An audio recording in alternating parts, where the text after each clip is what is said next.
रूपा पगडंडी के रास्ते होकर अपने घर की ओर लौट रही थी। उसके सिर पर घास का एक बड़ा गट्ठर भी था।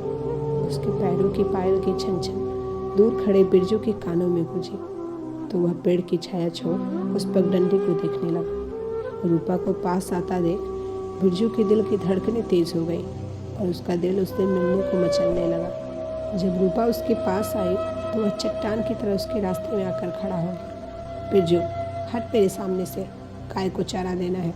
रूपा ने बिरजू को रास्ते से हटाते हुए कहा, गाय को तो तू रोज चारा डालती है, पर मुझे तू घास तक नहीं डालती। तेरे बापू किसी अरे गरे से शादी कर देंगे, इससे अच्छा है कि तू मुझसे शादी कर ले। रानी बना कर रखूंगा तुझे। तू सारा दिन काम करती रहती है, मुझे बिल्कुल भी अच्छा नहीं लगता। गांव में और भी कई लड़कियां हैं, तो उनसे अपनी शादी की बात क्यों नहीं करता?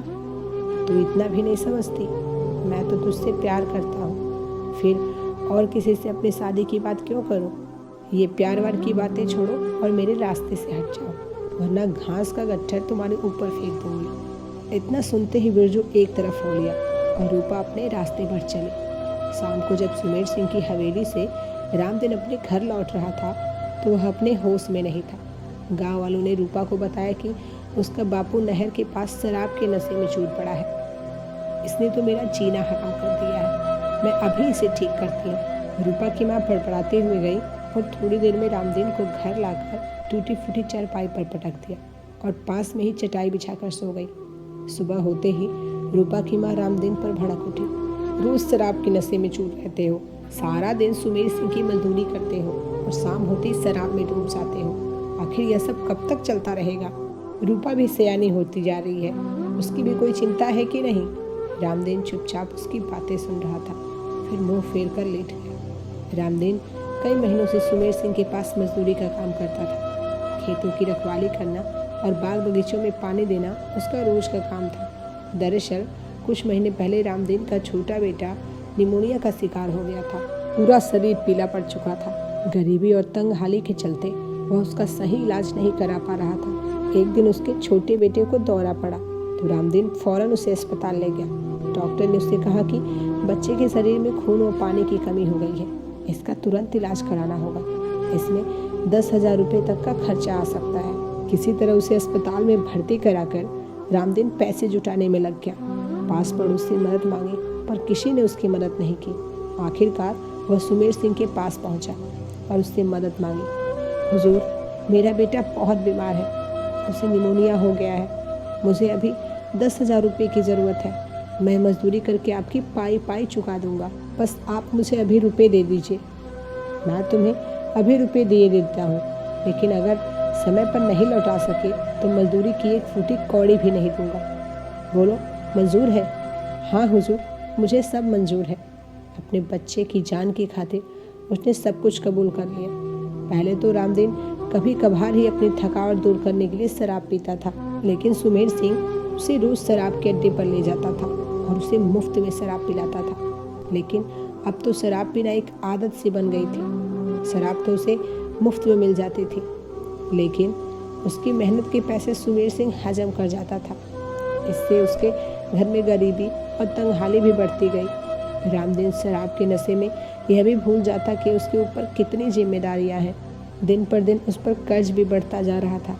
इस तरह कई महीने बीत गए। जब रामदीन ज़्यादा नशे में होता तो रूपा ही सुमेर सिंह का काम निपटा देती। एक दिन रामदीन सुमेर सिंह के पास पहुंचा तो सुमेर सिंह ने हुक्का गुड़गुड़ाते हुए कहा, रामदीन, आज तुम हमारे पास बैठो, हमें तुमसे कुछ ज़रूरी बात करनी है। हुजूर, आज कुछ खास काम है क्या? रामदीन कहते हुए उसके पास बैठ गया। देखो रामदीन, आज मैं तुमसे घुमा फिरा कर बात नहीं करूँगा। तुमने मुझसे जो कर्जा लिया है वह तुम मुझे कब तक लौटा रहे हो? दिन पर दिन ब्याज भी तो बढ़ता जा रहा है। कुल मिलाकर अब तक 15,000 रुपये से भी ज़्यादा हो गए हैं। मेरी माली हालत तो बदतर है। आपकी ही गुलामी करता हूँ हुजूर, आप ही बताइए कि मैं क्या करूँ? सुमेर सिंह हुक्का गुड़गुड़ाते हुए कुछ सोचने लगा, फिर बोला, देख रामदीन, तू जितनी मेरी मजदूरी करता है उससे कहीं ज़्यादा शराब पी जाता है, फिर बीच बीच में तुझे राशन पानी देता ही रहता हूँ। इस तरह तो तुम जिंदगी भर मेरा कर्जा नहीं उतार पाओगे। इसलिए मैंने फैसला किया है कि अब अपनी चोरों को भी काम पर भेजना शुरू कर दे। लेकिन हुजूर, मेरी जोरू यहाँ आकर करेगी क्या? रामदीन ने गिड़गिड़ाते हुए कहा। मुझे एक नौकरानी की ज़रूरत है। सुबह शाम यहाँ झाड़ू पोछा करेगी, घर के कपड़े लत्ते साफ करेगी। उसके महीने के 1000 रुपये दूंगा। उसमें से 500 रुपये काट कर हर महीने तेरा कर्जा वसूल करूँगा। अगर तुम यह भी नहीं कर सकते तो तुम मुझे जानते ही हो कि मैं जोरू और ज़मीन सब कुछ अपने कब्जे में ले लूँगा। लेकिन हुजूर, मेरी जोरू पेट से है और उसकी कमर में भी हमेशा दर्द रहता है। बच्चे पैदा करना नहीं भूलते, पर मेरे पैसे देना जरूर भूल जाते हो। ठीक है, जोरू न सही तो अपनी बड़ी बेटी रूपा को भी भेज देना। रूपा सुबह शाम यहाँ झाड़ू पोछा करेगी और दोपहर को हमारे खेतों से जानवरों के लिए चारा लाएगी। घर जाकर उसे सारे काम समझा देना, फिर दोबारा तुझे ऐसा मौका नहीं दूंगा। अब रामदीन को ऐसा लगने लगा था जैसे वह उसके भंवर में धंसता चला जा रहा है। सुमेर सिंह की शर्त न मानने के अलावा उसके पास कोई चारा भी नहीं बचा था। शाम को रामदीन अपने घर लौटा तो उसने सुमेर सिंह की सारी बातें अपने बीवी बच्चों को सुनाई। यह सुनकर बीवी भड़क उठी। रूपा सुमेर सिंह की हवेली पर बिल्कुल नहीं जाएगी। आप तो जानते ही हैं, वह पहले भी कई औरतों की इज्जत के साथ खिलवाड़ कर चुका है। मैं खुद सुमेर सिंह की हवेली पर जाऊंगी। नहीं माँ, तुम ऐसी हालत में कभी नहीं जाओगी। जिंदगी भर की गुलामी से अच्छा है कि कुछ महीने उसकी गुलामी करके सारे कर्जे उतार दो। रूपा ने अपनी बेचैनी दिखाई। दूसरे दिन से ही रूपा ने सुमेर सिंह की हवेली पर काम करना शुरू कर दिया। वह सुबह शाम उसकी हवेली पर झाड़ू पोछा करती और दोपहर में जानवरों के लिए चारा लाने चली जाती। अब सुमेर सिंह की तिरछी निगाहें हमेशा रूपा पर ही होती थी। उसकी मदहोश कर देने वाली जवानी सुमेर सिंह के सोए हुए शैतान को जगा रही थी। रूपा के सामने तो उसकी अपनी बीवी उसे फीकी लगने लगी थी। सुमेर सिंह की हवेली पर सारा दिन लोगों का जमावड़ा लगा रहता था, लेकिन शाम को उसकी निगाहें रूपा पर ही टिकी होती थी। रूपा के जिस्म में गजब की फुर्ती थी। शाम को जल्दी जल्दी सारे काम निपटाकर अपने घर जाने के लिए तैयार रहती थी, लेकिन सुमेर सिंह देर शाम तक कुछ और छोटे मोटे कामों में उसे हमेशा उलझाए रखता था। एक दोपहर जब रूपा पगडंडी के रास्ते अपने गांव की ओर बढ़ रही थी, तभी उसके सामने बिरजू आ धमका। उसे देखते ही रूपा ने अपना मुंह फेर लिया। बिरजू उससे कहने लगा, मैं जब भी तेरे सामने आता हूँ तो अपना मुंह क्यों फेर लेती है? तो मैं क्या करूँ, तुम्हें सीने से लगा लूँ? मैं तुम जैसे आवारा गर्दों के मुंह नहीं लगना चाहती। रूपा ने दो टूक जवाब दिया। देख रूपा, तू भले ही मुझसे नफरत कर ले, लेकिन मैं तो तुझसे प्यार करता ही रहूँगा। आजकल तो मैंने सुना है तूने सुमेर सिंह की हवेली पर काम करना शुरू कर दिया है। शायद तुझे सुमेर सिंह के हैवानियत के बारे में पता नहीं। वह बिल्कुल अजगर की तरह है। वह कब शिकारी को अपने चंगुल में फंसाकर निगल जाए यह किसी को पता नहीं। मुझे तो अब यह भी डर सताने लगा है कि कहीं वह तुम्हें नौकरानी से रखैल न बना ले। इसलिए अभी भी कहता हूँ तो मुझसे शादी कर ले। यह सुनकर रूपा का मन हुआ कि वह बिरजू को 2-4 झापड़ जड़ दे, पर फिर लगा कि कहीं न कहीं इसकी बातों में सच्चाई भी हो सकती है। रूपा पहले भी कई लोगों से सुमेर सिंह की हैवानियत के बारे में सुन चुकी थी। इसके बावजूद वह सुमेर सिंह की गुलामी के अलावा कर भी क्या सकती थी। इधर सुमेर सिंह रूपा की जवानी का रसपान करने के लिए बेचैन हो रहा था, लेकिन रूपा उसके झांसे में आसानी से आने वाली नहीं थी। सुमेर सिंह के लिए रूपा कोई बड़ी मछली नहीं थी जिसके लिए उसे जाल बुनना पड़े। एक दिन सुमेर सिंह ने रूपा को अपने पास बुलाया और कहा, देखो रूपा, तुम कई दिनों से मेरे यहाँ काम कर रही हो, लेकिन महीने के 500 रुपये से मेरा कर्जा इतनी जल्दी उतरने वाला नहीं है जितना तुम सोच रही हो।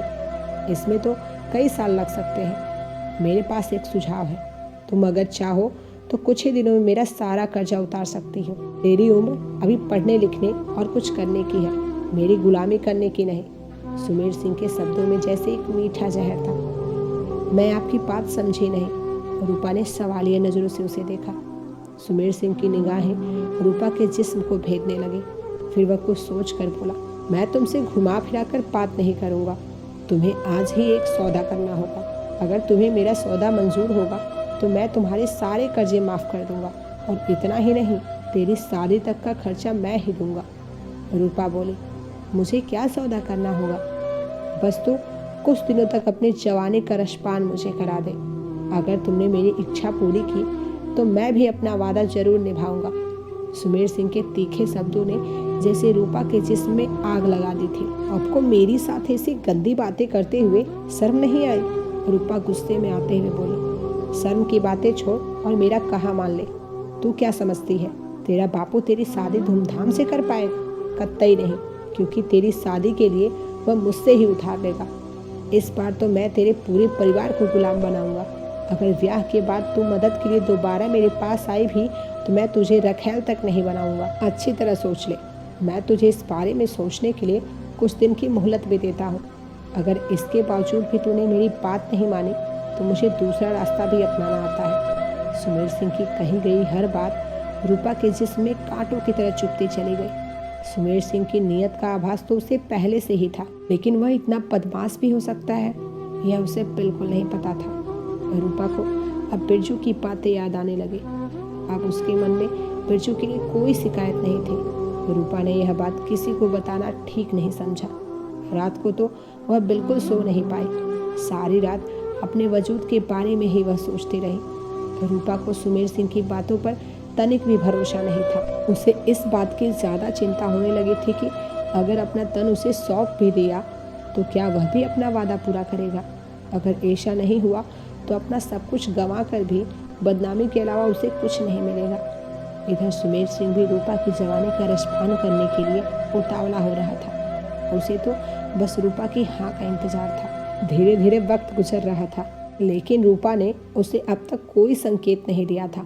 सुमेर सिंह ने मन ही मन कुछ और सोच लिया था। यह सोचकर रूपा की भी बेचैनी बढ़ती जा रही थी। उसे खुद को सुमेर सिंह से बचा पाना मुश्किल लग रहा था। एक दोपहर जब रूपा सुमेर सिंह के खेतों में जानवरों के लिए चारा लाने गई तो सबसे पहले उसकी निगाहें बिरजू को तलाशने लगी, पर बिरजू का कोई अता पता नहीं था। फिर वह अपने काम में लग गई। तभी किसी ने उसके मुंह पर पीछे से हाथ रख दिया। रूपा को लगा शायद बिरजू होगा, लेकिन जब वह पीछे की ओर मुड़ी तो दंग रह गई। वह कोई और नहीं बल्कि सुमेर सिंह था।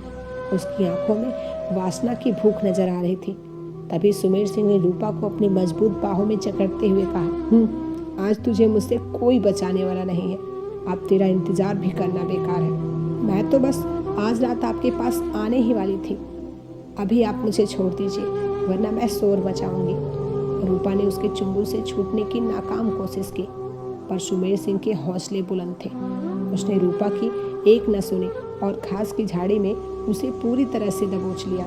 रूपा ने उसे छूटने की भरपूर कोशिश की, पर रूपा की नाजुक कलाइयाँ उसके सामने कुछ खास कमाल न कर सकी। अब सुमेर सिंह का भारी भरकम बदन रूपा के जिस्म पर लौट रहा था। फिर धीरे धीरे उसने रूपा के कपड़े फाड़ने शुरू किए। जब रूपा ने शोर मचाने की कोशिश की तो उसने उसका मुंह उसी के दुपट्टे से बांध दिया ताकि वह शोर भी न मचा सके। अब तो रूपा पूरी तरह से सुमेर सिंह के शिकंजे में थी। वह आदमखोर की तरह उस पर झपट पड़ा। इससे पहले वह रूपा को अपने हवस का शिकार बना पाता, तभी किसी ने उसके सिर पर किसी मजबूत डंडे से ताबड़तोड़ वार करना शुरू कर दिया।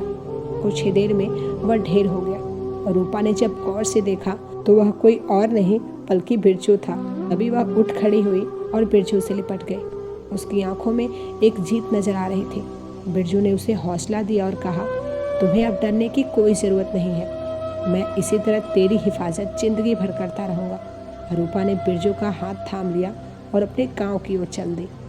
तो दोस्तों, यह थी हमारी आज की कहानी। आपका क्या कहना है इस कहानी के बारे में कमेंट करके ज़रूर बताएं। वीडियो को लाइक करके चैनल को सब्सक्राइब कर लीजिए। साथ में घंटी को दबाकर ऑल पर सेट कर लीजिए ताकि आने वाली वीडियोस आपको तुरंत मिले।